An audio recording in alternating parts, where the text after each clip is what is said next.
Hello guys, welcome to my channel.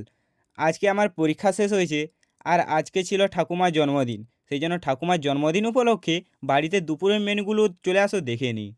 প্রথমে fried rice, তার ওপর দুটো কাঁচা লঙ্কা, স্যালাডে শসা আর গাজর, তার সঙ্গে বেগুন ভাজা,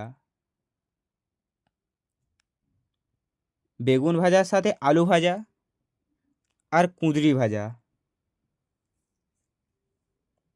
তারপর ছিল কলমি শাক ভাজা, পালং শাক, বেগুন আর আলু দিয়ে চচ্চড়ি ছিল তার সাথে,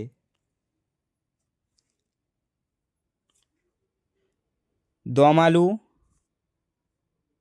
সোয়াবিনের কোফতা আর পাঁপড় ভাজা ছিল।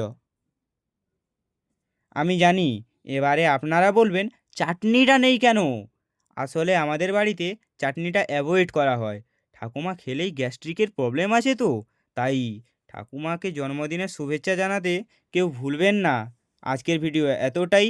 দেখা হচ্ছে next video. Tata, bye bye.